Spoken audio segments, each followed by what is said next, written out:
ये जो दो तस्वीरें आप अपनी स्क्रीन पर देख रहे हैं, ये दो तस्वीरें ऐसी हैं जो किसी भी परिचय का मोहताज नहीं है। एक तस्वीर है तुलसीदास जी की और एक है रहीमदास जी की। ये दो ऐसे नाम है हिंदी साहित्य में कि शायद ही कोई ऐसा स्टूडेंट हो जो इन दोनों नामों से वाकिफ ना हो। अच्छी बात यह है दोनों ने बहुत कुछ लिखा है हिंदी साहित्य में, और दोनों लोग अवधी और ब्रजभाषा में लिखा। दोनों लोग एक दूसरे के समकालीन थे और दोनों की बहुत अच्छी मित्रता भी थी।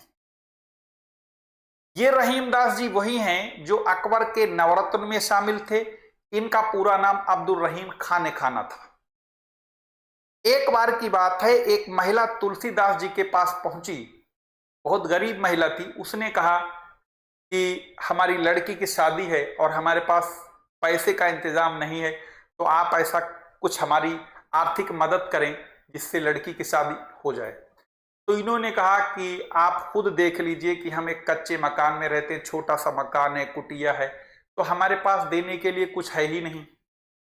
अच्छा, रहीमदास जी अकबर के नवरत्नों में थे तो जाहिर सी बात है पैसे वाले होंगे। तो उस महिला को यह मालूम था कि तुलसीदास जी की रहीमदास से बहुत अच्छी पटती है, तो उसने कहा कि ऐसा करिए, हमें मालूम है, हम जान रहे हैं कि आपके पास नहीं है, तो आप ऐसा करिए, रहीमदास जी से हमारी सिफारिश कर दीजिए, थोड़ा सा जिसे हम लोग कहते हैं ना, बिल्कुल देहाती भाषा में थोड़ा हमारा सोर्स लगा दीजिए ताकि वो हमारी बात सुने और हमारी कुछ मदद कर सके। तो तुलसीदास जी ने रहीमदास जी से उस महिला के लिए कुछ सिफारिश कर दी।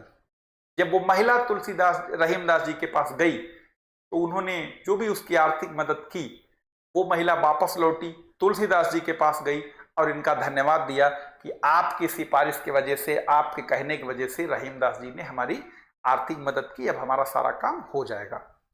तो इन्होंने कहा वो तो चलो खैर सब ठीक बात है, आपका काम हो गया, अच्छी बात है, लेकिन हमें एक बात बताइए कि उनका यानी रहीमदास का बिहेवियर आपको कैसा लगा, यानी बर्तावा कैसा लगा, व्यक्तित्व तो कैसा था जब आप उनसे गए उनके पास मिलने।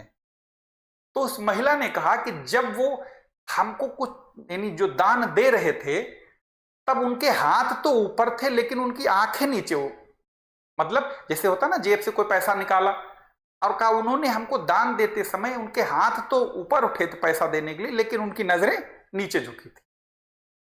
तो ये बात बहुत तुलसीदास जी को बहुत ही मतलब दिल को छू गई। तो इन्होंने तुरंत रहीमदास जी को एक पत्र लिखा और उसमें क्योंकि कवि थे तो वही कवि वाली भाषा भी लिखेंगे, तो इन्होंने एक लाइन लिखी, जरा सुनिएगा बहुत गौर से। लाइन ये थी कि ऐसी नेकी दान की कित सीखे हो सैन, ज्यों ज्यों कर ऊंचा करो त्यों त्यों नीचे हो नयन।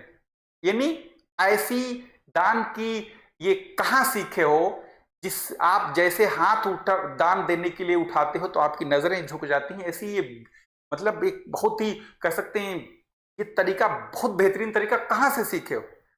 तो इन्होंने, ये भी कवि थे तो इन्होंने रिप्लाई तो उसी भाषा में करना था। इन्होंने कहा कि देनहार कोई और है, यानी मतलब देने वाला कोई और है, देनहार कोई और है, देवत है दिन रैन, दिन और रैन मतलब रात, यानी देनहार कोई और है जो देवत है दिन रैन, लोग भ्रम हम पर करें यत नीचे नयन, यानी लोगों को ये भ्रम हो जाता है कि हम उनकी मदद कर रहे हैं इसलिए हमारी आंखें नीचे हो जाती हैं। तो एक मतलब दोनों तरफ के संवाद भी हमने बताए, दोनों की जो बॉन्डिंग थी वो भी बताई। ये बहुत ही मतलब लाजवाब स्टोरी लगी हमें, तो हमने सोचा आप तक ही शेयर की जाए। बहुत बेहतरीन लगी, क्योंकि अब आप खुद समझिए कि अमूमन आज के दौर में क्या होता है, किसी को अगर 10 रुपए देते हैं तो पता लगा मीडिया वालों को बुला के पहले खड़ा कर लेते हैं ताकि वो उस एहसान के बोझ तले दब के मर जाए।